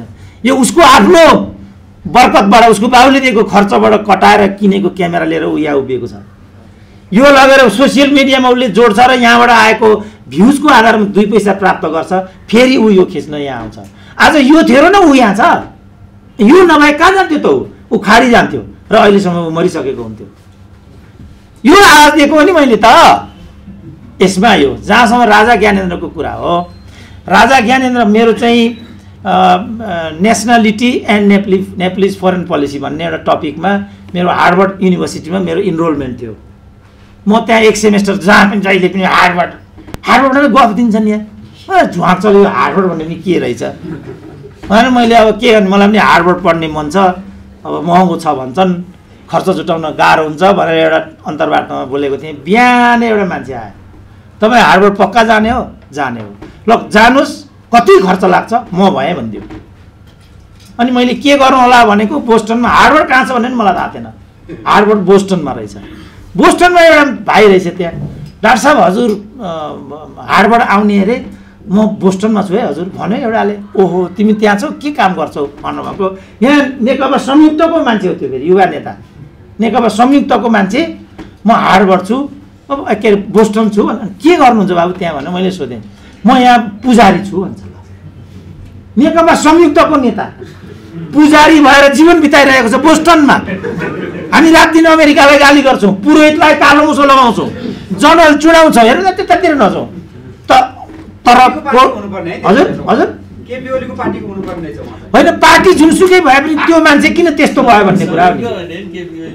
त्यो कुरा जस्तो अहिले सबै यहाँ भनौँ, सबै यहाँ सबैको यहाँ प्रोफेसन केलाउने हो भनेदेखि कोही पनि ठिक प्रोफेसनमा छैन यहाँ। किनभने पेट त एउटा महत्त्वपूर्ण प्रश्न रहेछ नि त। त्यस कारण उसले किन त्यो पेसा लियो जाने भने सत्ता इमान्दारिताका साथ गर्ने हो। तपाईँलाई थाहा छ प्रस्टिट्युसनको सबभन्दा सेफ र नम्बर 1 एक्सलेन्ट प्रस्टिट्युसन चाइनामा छ। के भन्नुहुन्छ त्यो बहिनी जो त्यो पेसा गर्दै हुन् त्यहाँ गएर, सेफ सबभन्दा संसारका सबभन्दा क्यापिटलिस्टहरू पश्चिमी जर्मनीलाई पनि भन्छ। पश्चिमी जर्मन त नेक्स्ट हो, चाइना 1मा मात्रै चाइना हो। हामी चाइनासँग गएको होइन, चाइना होइन होइन। चाइनाको एउटा सुनाइदिउँ म, साङ्घाईमा हाम्रो बसाइ पर्यो। साङ्घाईमा हामी रुम रिजर्भ गरेर बजार घुम्न गयौँ। फर्केर आउँदाखेरि हाम्रो कोठाको मुनिबाट नग्न तस्बिर विथ टेलिफोन नम्बर केटीहरूको त्यहाँ पठाइएको रहेछ। क्लियर छ त्यो किन पठाइयो भनेर। तब त्यो कम्युनिस्ट कन्ट्री हो कि होइन, अब छलफलको विषय हुन्छ, छोडिदिउँ होइन। अब राजा ज्ञानेन्द्रको सन्दर्भमा, राजा ज्ञानेन्द्र त्यो टपिक मेरो भएको हुनाले मैले चाहिँ अब रोल अफ रोयल्टिज भन्ने चाहिँ टपिक एन्ड नेपाली हजुर छोडिदिउँ बाबु, त्यो छोडिदिउँ क्या त्यो सबैतिर गयो भने त कहिले पनि पार लाग्दैन क्या, कहिले पनि पार लाग्दैन होइन। अब मलाई सोध्नु त जिब्रो चाहिँ मणि थापाको चिप्लियो मोरल्ली, उहाँले रिजाइन गर्नुपर्छ, मेरो पोजिसन यो हो मोरल्ली। किनभने साधारण मिस्टेक होइन नि त्यो। अब नैतिकता आफ्ना हुन्छन्, कुरो सिद्धियो। अघि मणि थापाको म कुरा गर्न आउनु, त्यो 2टा फोटोमा आउन त्यो कम्प्लिटै हुन पाएन छ। के भन्छन् भने मणि थापाको बारेमा वास्तवमा हेन्टु माउथ छ उहाँलाई र ससुरालमा बसेर पेट पाल्नुहुन्छ, त्यो बाध्यताले उहाँ त्यहाँ पुग्नु भएको भन्ने छ। जो चाइनिज बहिनीको मैले कुरा गरेँ, मणि थापाको समस्या त्यही हो भने अनि केही वैकल्पिक उपाय परिपालन गर्नुपर्ने। यही कार्यक्रममा मैले बादलसँग एउटा स्पिच गरेको थिएँ। बादललाई हेर्दैखेरि बादल जस्तो कहिले नबर्सिने के होला अनि मलाई त्यस्तै लाग्थ्यो क्या। म धेरैजसो नेताहरूलाई हेपी पनि राखेको हुन्छु, फेरि त्यो ठिक होइन तर म हेपी राखेको हुन्छु। बादललाई पनि त्यही हिसाबले हेरिरहेको थिएँ। तर बादलको त्यहाँ मैले अभिव्यक्ति सुन्दाखेरि केही प्रतिभा त भएन जस्तो मलाई प्रभाव लागेको थियो। त केपी ओलीको मिनिस्टर हुन आउनुभयो भने अब के मणि थापाको कुरा भने सिद्धो कुरा। त्यो टपिक भएको हुनाले म अन्तर्वार्ता लिने एपोइन्टमेन्ट मैले पाएँ। मेरो चाहिँ यस्तो छ, म एपोइन्टमेन्ट चाहन्छु। 1-2 महिना पछाडि चाहिँ त्यो एपोइन्टमेन्ट मैले पाएँ र त्यो टक मैले त्यहाँ गरेको थिएँ। अब त्यो टक मैले त्यो इन्टरभ्यू लिएर म यहाँ आइसकेपछि व्याख्या किसिम किसिमको हो। गोपाल किराँती लेभलका मानिसहरूले पनि अघि हाम्रो आउतीको जस्तो शैलीमा ठुल्ठुला बौद्धिकहरू के भन्नुभयो नि त उहाँले पढ्नु भयो भने त्यो उहाँको समस्या हो नि। हामीले पढ्यौँ, यसको लागि हामीले प्रताडित हुनुपर्ने? मुख्य कुरा यो डिग्रीबाट हामीले देश र जनताको विरुद्धमा गऱ्यौँ कि देश र जनताको पक्षमा गऱ्यौँ भन्ने न हो। यदि देश र जनताको पक्षमा हामीले केही गरेको छ भने वा केही नगरे पनि विरुद्धमा केही गरेको छैन भने अहिले त्यही काफी भएन। र मेरो च्यालेन्ज छ, मैले नेपाली समाजमा अरू केही गरेको भनेर म क्लेम गर्दिनँ। एउटा कुरा म के क्लेम गर्छु भने नेपाल राष्ट्र र नेपाली जनताको विरुद्धमा मैले केही पनि गरेको छैन र गर्ने पनि छैन। कति गर्ने त एउटा साधारण एउटा पढे लेखेको मान्छेले योभन्दा बढी के, किनभने सबै यहाँ कर्मचारी मात्रै 21,000 त रहेको सूचीमा छन् भन्ने छ। नेताहरू त 90% छन् भने पनि अनौठो हुँदैन। त्यो गर्दाखेरि चाहिँ क्रान्ति नै हुने, हामीले यति गर्दाखेरि चाहिँ प्रतिक्रान्ति गरेको हुने सम्भावना म मान्दिनँ। त्यो हिसाबले मैले त्यहाँ भेटेको थिएँ। तर साथीहरूले अब सिद्धि सुरेन्द्र केसी राजा ज्ञानेन्द्रसँग मिलेर प्रतिगमन ल्याउने भयो र भविष्यको प्रधानमन्त्री यही हो सम्म पनि भन्ने होइन, भन्ने त्यो होइन होइन। नम्बर 2 नम्बर 3 के थियो? जिन्दगीभरि कम्युनिस्ट आन्दोलन पढाउने आएर विश्वउन गर्दै। अब पारसको पनि त्यहाँ कुरा आएको थियो। पारसलाई मैले अहिलेसम्म भेटेको छैन। अब रङ कोटिङ पनि हुँदो रहेछ भन्ने कुरा यहाँबाट देखिन्छ। पारसलाई चाहिँ मैले अहिलेसम्म भेटेको छैन सिद्धो। अब म चाहिँ अब अखिलबाट डेभलप भएको हुँ होइन। मलाई यतिको त्यही सङ्गठन र त्यो विचारले बनाएको भन्ने पुरा मलाई चाहिँ महसुस छ। म जब साँच्चै कम्युनिजम र कम्युनिस्ट नेता कम्युनिस्ट आन्दोलनका विरुद्धमा साँच्चै प्रहार र विष बमनको स्थिति हुन्छ त्यो बेला म ढाल भएर उभिन्छु। अरू बेला म आलोचनात्मक सोच र चेत राख्छु। त्यो विष बमन होइन भन्ने अनुरोध गर्न चाहन्छु। साँच्चै त्यो कुरा आयो भने म ढाल भएर उभिन्छु। त्यो मेरो चाहिँ अन्तिम मेरो यही नै हो। फेरि म ढाल भएर उभिन्छु। म सम्पूर्ण नेताहरूको पनि बचाउ गर्छु, बौद्धिक रूपमा पनि प्रतिवाद गर्छु। यो आन्दोलनलाई म कहिले पनि कन्डेम गर्दिनँ। तर यो नाममा सुती खेती गरेर आफन्तजनहरूलाई भन्नु, अब अहिले उनीहरूको नाम लिँदा अब आफैलाई पनि दिक्क लाग्न थाल्यो। घरबाट पनि यस्तो नगरिदिनु भन्न थालिसके। आफू र आफन्तलाई मात्रै परिपोषण गर्ने जुन नेतृत्वको शैली हो त्यसको विरुद्धमा चाहिँ म अन्तिमसम्म उभिन्छु। त्यो विषयमा होइन। तपाईँहरू सबैलाई सबभन्दा पहिले अभिवादन छ। यो शीर्षक चाहिँ त्यति उपयुक्त भएको छैन। यो चाहिँ व्यक्ति कि व्यवस्था भन्ने भन्दा पनि प्रधान के भन्ने चाहिँ मुख्य कुरा हो। व्यक्ति प्रधान कि व्यवस्था प्रधान, किन कुनै पनि विषय चाहिँ छुट्टा छुट्टै त हुँदैन। त्यस्तो व्यक्तिभित्र व्यवस्थाभित्रै व्यक्तिहरू हुन्छन्, व्यक्तिहरूले नै व्यवस्था बनाउने हुन्छन्। त्यस कारणले प्रधान चाहिँ के हो भन्ने अर्थ लाग्ने खालको शीर्षक भएको भए जाति हुन्थ्यो भन्ने लाग्दछ। नत्र व्यवस्था प्रधान भन्दाखेरि चाहिँ व्यक्ति केही पनि होइन भने जस्तो हुने, व्यक्ति प्रधान भन्दाखेरि व्यवस्था केही पनि होइन भने जस्तो हुने अर्थ लाग्छ एउटा। अर्को दुईवटा बहस यहाँ आयो यो मञ्चमा आइसकेपछि। एउटा चाहिँ धेरै टिक्यो भने त्यो व्यवस्था ठिक, त्यसो भने अमेरिकामा लगातार पुँजीवाद छ त्यस कारण पुँजीवाद ठिक भन्नुपर्ने हुन्छ। त्यस्तो तर्क गर्नु हुँदैन। त्यो राजनीतिक अर्थशास्त्रसँग मिल्ने तर्क होइन। त्यो राजनीतिक शास्त्रसँग मिल्ने तर्क होइन। धेरै समय टिक्यो भने चाहिँ त्यो व्यवस्था ठिक हुन्छ भन्ने चाहिँ त्यस्तो राजनीतिक शास्त्रको कुनै पनि तर्कले भन्दैन। त्यो चाहिँ मान्छेहरूले जबरजस्ती भन्ने मात्रै हो। धेरै टिका हुनाले मेरो व्यवस्था ठिक भनेर चाहिँ जबरजस्ती भन्ने मात्रै हो। एउटा कुरा त्यो। अर्को कुरा चाहिँ युरोपमा चाहिँ युरोपको आधारमा धारणा बनाउने होइन। युरोपमा, त्यसमा पनि युरोपभित्रका पनि अलिकति थोरै मुलुकहरू, स्विजरल्यान्ड, नेदरल्यान्ड, बेल्जियम टाइपका केही थोरै मुलुकहरूको आधारमा चाहिँ धारणा बनाउने एउटा तरिका छ। युरोपको त्यो सानो भूभागले चाहिँ विश्व व्यवस्थाको प्रतिनिधित्व गर्दैन। तपाईँहरूले जनसङ्ख्या हेर्नुभयो भने युरोपमा जहाँ चाहिँ सामाजिक जनवाद छ भनेर जे भनिन्छ, ती मुलुकहरूको जनसङ्ख्या हेर्नुभयो भने संसारको जनसङ्ख्याको नगन्य जनसङ्ख्या मात्रै त्यहाँ मानिसहरूको छ। त्यसकारणले राजनीतिक व्यवस्थाले समस्या समाधान गर्यो कि गरेन भनेर हेर्नलाई जनसङ्ख्याको सबभन्दा बढी घनत्व भएको ठाउँमा त्यसले के परिणाम ल्यायो भनेर हेर्नुपर्ने हुन्छ। त्यसरी हेर्दाखेरि भारत, चीन, ब्राजिल, मेक्सिको, बङ्गलादेश, पाकिस्तान, रुस प्रमुख जनसङ्ख्या भएका देशहरू संसारका यिनीहरू हुन् हैन। ती ठाउँहरूमा टेस्ट गर्दाखेरि कसले कस्तो परिणाम निकालिरहेको छ भनेर हेर्नुपर्ने हुन्छ हैन। एउटा अर्को युरोपलाई हेर्दाखेरि चाहिँ यो इतिहास बिर्सनु हुन्न कि अघि एकजना साथीले पनि भन्नुभयो, उहाँको अध्ययन त्यस्तै होला, त्यहाँ चाहिँ राम्रो शिक्षा दिएपछि चाहिँ इन्जिनियर डाक्टर आफै भइहाल्छ अनि आफ्नो व्यवस्थापन आफै गर्छ। त्यसो हो भने विगत 400 वर्षसम्म युरोपले चाहिँ संसारभरि लुटेर लगेको पैसा चाहिँ कहाँ फाल्यो त? समुद्रमा फालेको हो त्यो हैन। पोर्चुगलले ब्राजिललाई लुटेको पैसा कहाँ लगेको हैन। इटलीले चाहिँ लिबियालाई लुटेको पैसा कहाँ लगेको, अथवा बेलायतले पूर्व पश्चिम उत्तर दक्षिण झन्डा बनाएर सबैतिर लुटेर लगेको पैसा चाहिँ कहाँ लगेको त हैन। त्यसकारणले उपनिवेशवाद अन्तर्गत संसारलाई लुटेर लगेर युरोप बनाएका हुन् उनीहरूले। त्यो चाहिँ संसदीय व्यवस्थाले बनाएको हो त? त्यस्तो कुरा गर्ने, त्यस्तो इतिहास कसैले पनि पढाएको छैन जस्तो कुरा गर्ने हैन। त्यस्तो कुरा गर्नु हुँदैन। अब नयाँ जमाना आयो भन्ने अनि कुरा चाहिँ फेरि पुरानै खालको तर्क गर्ने के, मान्छेलाई उल्लु बनाउनलाई पुरानै खालको तर्क गर्ने। डाटा पुँजीवाद आयो भन्ने अनि कुरा चाहिँ फेरि के गर्ने भने युरोपियनहरू आफैले विकास गरेर बनेका हुन् भनेर भन्ने, त्यस्तो कुरा गर्नुहुन्छ। त्यस्तो कुरा गर्नु अब हुँदैन कसैले। आजको कुरा गर्नुपर्छ।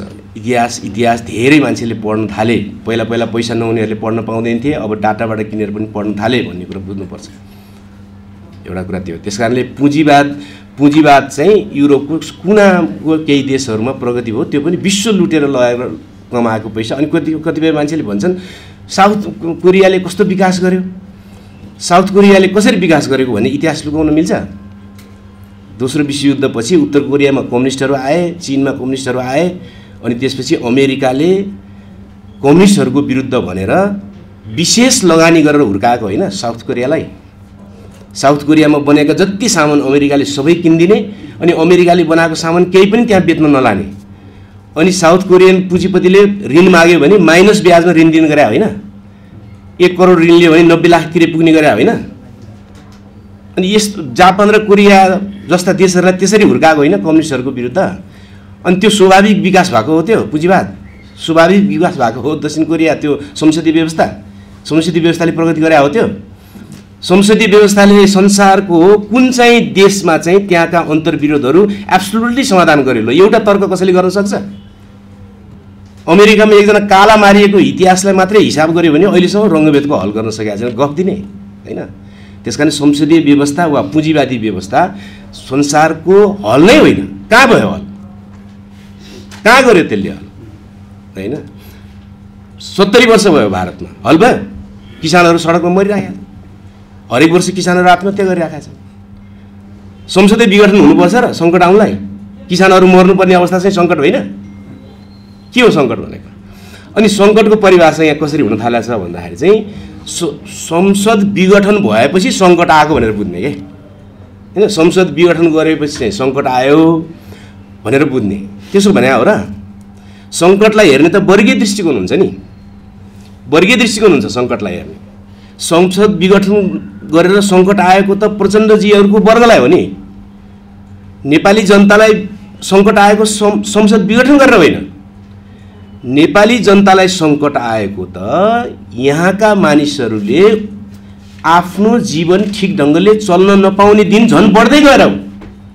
वर्गीय हुन्छ नि सङ्कट होइन, एउटै हुन्छ। पुँजीपति वर्गले हेर्ने सङ्कट पनि उही अनि हामीले पनि हेर्ने सङ्कट उही। त्यसो भने हामी के फरक त? त्यसमा हाम्रो दृष्टिकोण के फरक हो त्यसमा होइन? त्यसकारण सङ्कटलाई हेर्ने दृष्टिकोण फरक हुनु पर्यो। सङ्कटलाई हेर्ने दृष्टिकोण के फरक हो भने संसद पुनर्विघटन गर्नेसम्म आइपुग्दा राजनैतिक सङ्कट प्रकट भएको हो, राजनैतिक सङ्कट प्रकट भएको हो। बाहिर व्यवस्थामा सङ्कट यो होइन, व्यवस्थामा सङ्कट त अर्कै हो नि। व्यवस्थामा सङ्कट के हो म तपाईँहरूलाई सुनाउँछु अलिकति। पहिलो कुरा उहाँहरूले भन्नुभयो कि सबै समृद्ध गरिदिन्छु, 2-4 वर्षभित्र नेपाललाई आनका तान चाहिँ हामी समृद्ध गरिदिन्छौँ भनेर भन्नुभयो। तर उहाँहरूले बाटो कुन लिनुभयो भने नेपालभित्र केही पनि उत्पादन नगर्ने, बाहिरबाट ल्याएर मात्रै बाँच्ने दलाल पुँजीवादी बाटो लिनुभयो। दलाल पुँजीवादको बाटोबाट त उहाँहरूले भनेको समृद्धि आउँदैन थियो, त्यो त सम्भवै थिएन हैन। 1 रुपैयाँ भाउ पनि घटाउन सक्नु भएन हैन। त्यसपछि चाहिँ भूमि सुधारको मुद्दा नै खाइदिनु भयो उहाँहरूले हैन। त्यसपछि आएर एकजना मान्छेलाई पनि विदेश जानबाट रोक्न सक्नु भएन उहाँहरूले। कोरोना कालमा पनि मान्छेहरू तछाड मछाड गरेर जानै पर्ने स्थिति भयो। 8.5 अरब जो रेमिट्यान्सबाट देश चल्ने गरेको थियो त्यसमा 2 पैसा घटाउन सक्नु भएन हैन। 33,000 प्रत्येक टाउको ऋणबाट बढेर 46,000 मा पुग्यो हैन। खल्तीमा पैसा छ, अन्तर्राष्ट्रिय बजारमा मल छ, किन्न सक्ने हालत भएन हैन। किन्न सक्ने हालत पनि नहुने ठाउँमा गिरियो। त्यसमा पनि सबभन्दा ठुला समाजवादीले चलाएको चाहिँ मन्त्रालय चलाउँदा पनि भएन, मल पनि आएन हैन। भनिसकेपछि सङ्कट त त्यहाँ भएको नि। अनि के नाक देखाउने त उहाँहरूले? अब ल भन्नुहोस् त हैन। संसदीय व्यवस्थामा बहुमत आएपछि सब प्रगति गरिदिन्छु भनेको हैन। 2/3 पनि आछ, 3 वर्ष बितिसक्यो, छेउटु पो केही पनि भएन। त्यसपछि त्यो पार्टीभित्र अनेक गुट सङ्घर्ष चल्यो। किन गुट सङ्घर्ष चल्यो त भने 5 वर्षपछि के भन्न जाने त? अब पहिला पो हामी 9 महिनामा सरकार बन्थ्यो, त्यसकारण विकास गर्न सकेनौँ भन्ने। अब के भन्न जाने? भन्न त केही पऱ्यो नि। भनेपछि अब त्यहाँ गुट सङ्घर्ष चल्यो। अब पुँजीवादी पार्टीभित्रका गुटहरू भनेको आर्थिक समूह हो, कुनै राजनीतिक गुट त होइन त्यो त। किन एउटै विचार भए पनि फरक फरक गुट हुने भने त आर्थिक समूहहरू हुन् तिनीहरू। अब ओली पछिले के गरिदियो भन्दाखेरि ओम्नी लगाएर वा यति लगाएर आफ्नै दलाल पुँजीपतिलाई मात्रै खुवाइदियो उसले फेरि हैन। अर्को गुटले त खान पाएन फेरि। किन अर्को गुटले किन बनाएको त भने चुनावको निम्ति खर्च जुटाउनको निम्ति बनाएको थियो, त्यसलाई त दिएन फेरि, त्यसलाई अर्को सङ्कट उत्पन्न भयो हैन। किनकि जुन देशको आम्दानी बढ्दै जान्छ त्यो देशको पुँजीवादी नेता पनि धनी हुँदै जाने हो हैन। आम्दानी बढेन भने त उसलाई चाहिँ पैसा दिने मान्छे पनि कम हुन्छन्, भनेपछि त लुटेर मात्रै खानुपर्ने हुन्छ। यिनीहरू लुटेर मात्रै खानुपर्ने ठाउँमा पुर्याइदियो यो व्यवस्थाले, लुटेरै खानुपर्ने भयो हैन। किनकि अमेरिका बेलायततिरका पुँजीवादी पार्टीहरू पनि लुट्छन्, तर उनीहरू कसरी लुट्छन् भने धेरै कमाइ हुने भएको हुनाले उनीहरू धेरै मिलाएर लुट्न पाउँछन्, आफै पनि कमाउँछन्। अब यिनीहरूको धेरै आम्दानी हुनेतिर दलाल पुँजीवादले जानै दिएन। नदिइसकेपछि त थोरैबाट नै काम चलाउनु पर्यो। थोरै भनेको हाकाहाकी लुट्नु पर्यो हैन। औषधिमा पनि लुट मचाउन बाध्य भएको त त्यो व्यवस्थाको कारणले हो नि। त्यो त आम्दानी गर्ने व्यवस्था नै छैन हो, त्यसले गर्दा सङ्कट ल्याएको। त्यो व्यवस्थामा आएको सङ्कट भनेको त त्यो हो नि। त्यसले त अनिवार्य रूपमा के गर्नु पर्यो त भने अब के गर्ने त, कुन गुट अर्को चुनावमा के भन्ने भन्ने प्रश्न उठिहाल्छ हैन। उठिसकेपछि अनि अब केपी ओलीले आफूलाई हटाउनै पर्ने भयो, उनीहरूलाई पनि केपी ओलीलाई। अब केपी ओली आफू जस्तै पनि टिक्नै पर्ने भयो। अब टिक्नका निम्ति के गर्ने त? भनेपछि देशभित्रबाट त स्थिति बनेन। नबनिसकेपछि स्वाभाविक रूपमा राष्ट्रवादको लामो जो जामा पहिरिएको थियो त्यो पनि उनले च्यात्नै पर्यो, उपाय भएन त्यो सङ्कटले हैन। त्यसपछि बालुवाटारमै उनले रहेको नेतालाई बोलाए, रहेको चाहिँ अध्यक्षलाई बोलाए हैन। नेपाली जनतालाई यो 2-3 वर्ष त धेरै ठुलो भ्रम परेको थियो, राष्ट्रवाद इत्यादि इत्यादि रामकृष्णकै कुरा गरे पनि है, राम जानकीकै कुरा गरे पनि अब देशको लागि त लडिराखेका छन् भन्ने जस्तो एउटा ठुलो भ्रम दिएको थियो। त्यो भ्रम पनि च्यात्न उनीहरू बाध्य भए। भने सङ्कट त त्यहाँबाट आएको हो नि। त्यस कारणले यो सङ्कट व्यवस्थाकै त हो, व्यवस्थाकै त हो नि यो सङ्कट हैन। त्यसमा निमित्त कारणहरू केपीहरू देखा परे, निमित्त कारण त्यो पार्टीको गुट सङ्घर्ष देखा पर्यो, निमित्त कारण त्यो पार्टीभित्रका नेताहरूका विविध प्रवृत्तिहरू देखा परे। किन व्यक्ति नभई त सङ्कट प्रकटै हुँदैन नि। व्यक्ति नभई सङ्कट प्रकट हुन्छ र के मार्फत प्रकट हुन्छ त? ढुङ्गा माटो मार्फत त प्रकट हुँदैन हैन। राजनीतिक व्यवस्थाको सङ्कट त व्यक्ति मार्फतै प्रकट हुने हो नि। त्यसमा त कुनै विवाद कुरै भएन, व्यक्ति मार्फतै प्रकट भएको। त्यस कारण यो सङ्कट व्यवस्थाकै हो। अब प्रश्न आउँछ, केही मान्छेले भन्छन् कि अर्को व्यवस्थाको राग तिमी लगाएर अब अहिले सम्भव छैन, सम्भव मात्रै कुरा गर्ने भन्ने हुन्छ र? सम्भव अहिले तत्काल सम्भव भएको मात्रै कुरा गर्ने हुन्छ? त्यसमा एकजना बुढा मान्छे मरिराखेको छ, एकजना बुढा मान्छे मरिराखेको छ भने सम्भव त्यही मर्न मात्रै सम्भव छ भने त्यही मर्ने मात्रै कुरा गर्ने? जिन्दगीको कुरा हुँदैन, जिन्दगीको कुरा हुन्छ। तत्काल के सम्भव छ सत्य कुरा त्यो मात्रै होइन नि। बाढी आएको बेलामा बाढी मात्रै तत्काल सम्भव हुन्छ, तर बाढी नआएको समय आउँदैन र त्यसको कुरा गर्नु पर्दैन। त्यस्तो गरी चाहिँ रूपान्तरण भनेको कुरा के त त्यसलाई हैन? रूपान्तरणको कुरा के? त्यस्तो कुरा होइन। अहिले कुरा गर्ने हो, अहिले नै कुरा गर्ने हो यो व्यवस्थाको खराबीको बारेमा। जुन व्यवस्थामा सबभन्दा बढी सङ्कट जुन बेलामा देखा पर्छ त्यो बेलामा नै त वैकल्पिक कुरा गर्ने। अरू बेलामा किन त्यो कुरा गर्ने हो त भने त्यति बेला उनीहरू अरूले सुन्नु पर्ने, आम जनताले पनि के हो कुरा भनेर कान टाठो पार्ने समय त त्यस्तै बेलामा त हुने हो नि। अरू बेलामा त त्यसो कान ठाडो पार्ने बेला हुँदैन नि, शान्त समय हुन्छ। अहिले भन्नु न, अहिले केपी ओलीले घोषणा गरेको चुनाव वा अर्को केही चुनाव घोषणा भयो, अदालतले उल्टाइदियो भनेदेखि अहिले सडकमा चाहिँ जुलुस लगाइरहेका थुप्रै मान्छेहरू चुनाव भन्दै कुद्ने नै वाला छन् थुप्रै मान्छेहरू।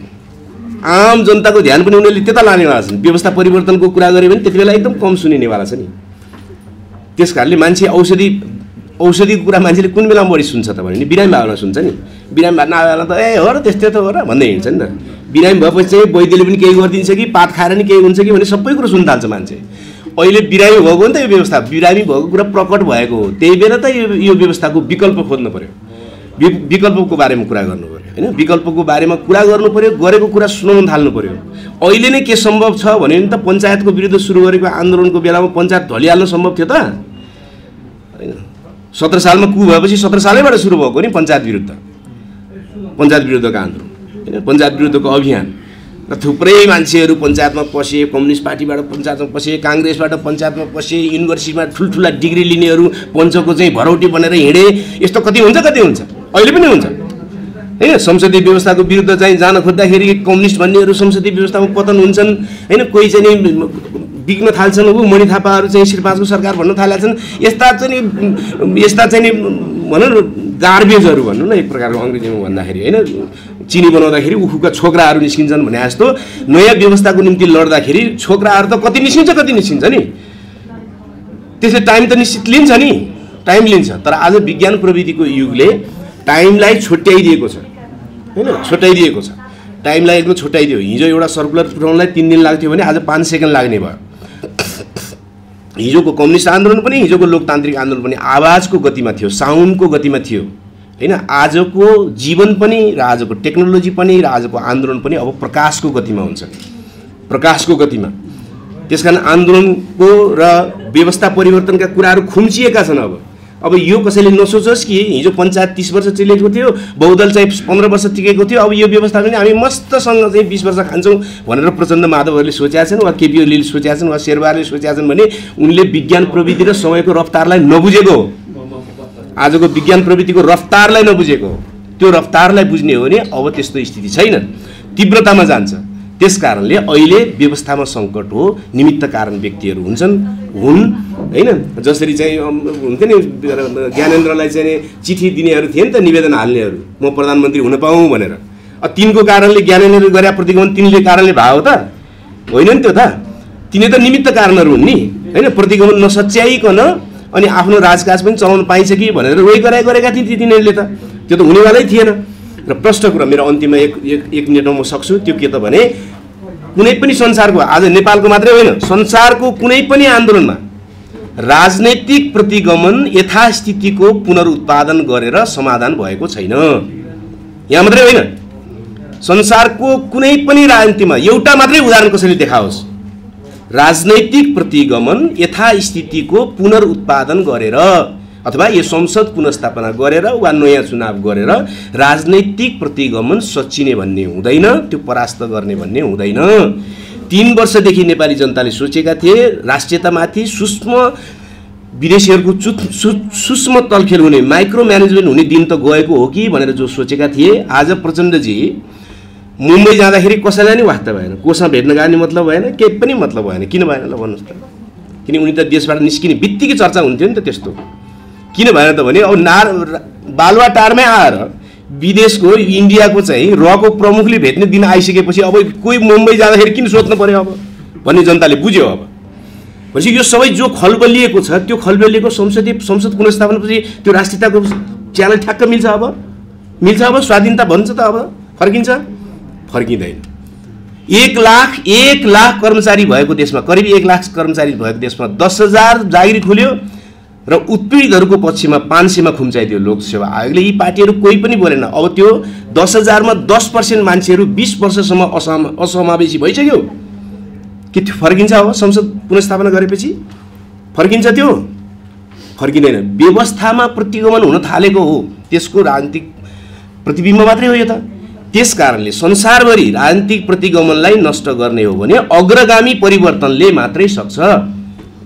अग्रगामी परिवर्तनले मात्रै त्यो वैज्ञानिक समाजवादमा पुग्न पनि सक्छ, त्यो जनगणतन्त्र मात्रै पुग्न पनि सक्छ, यो भन्दा सुधारिएको व्यवस्थामा पुग्न मात्रै पनि सक्छ।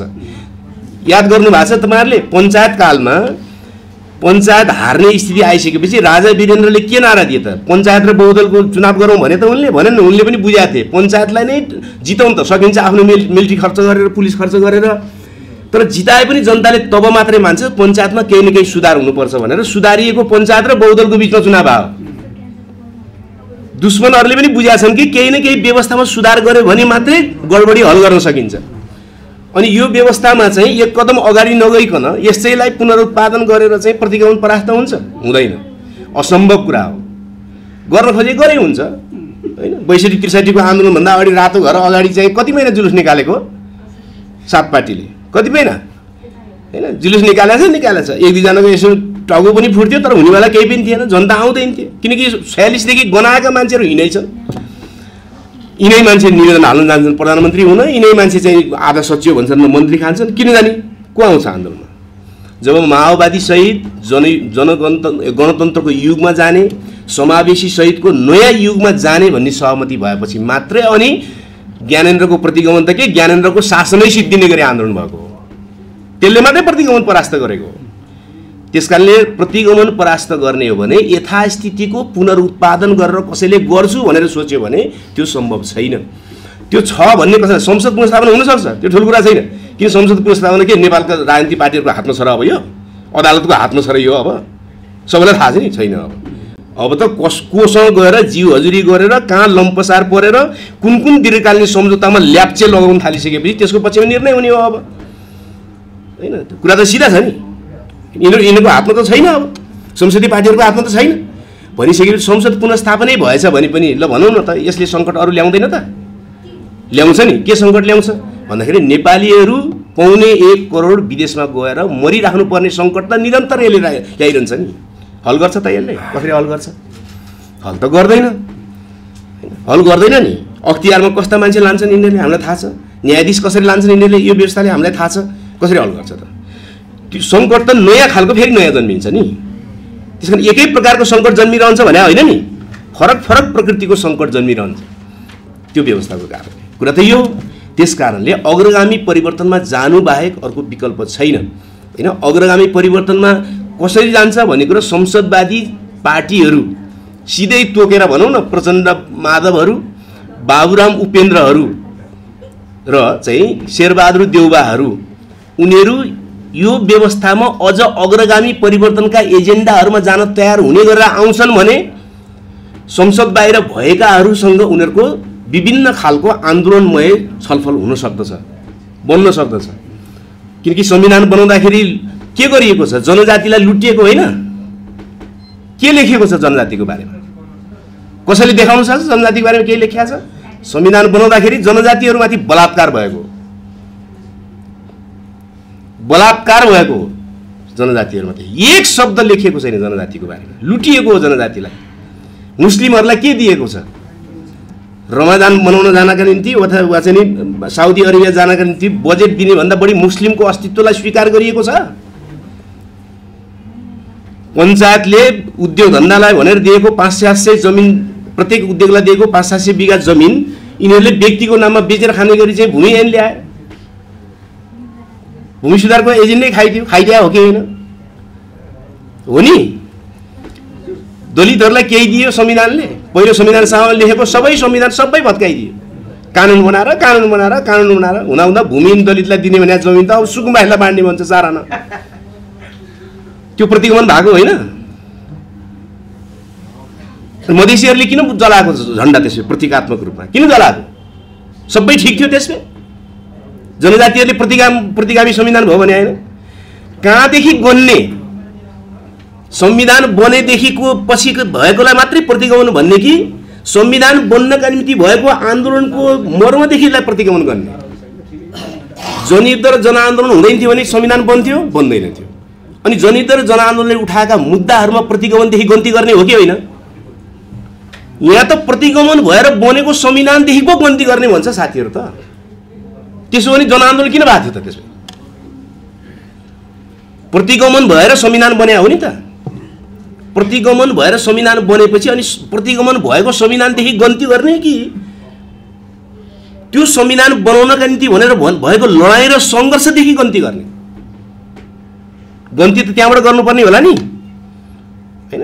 राजतन्त्र चाहिँ बैलगाडा चढेर आउँछ भन्ने, त्यस्ता बेलाका मान्छेहरूलाई मनपर्ने संविधानदेखि गन्ती गरेर प्रतिगमन भन्ने कि गणतन्त्रको निम्ति लडेको आन्दोलनदेखि गन्ती गरेर प्रतिगमन भन्ने?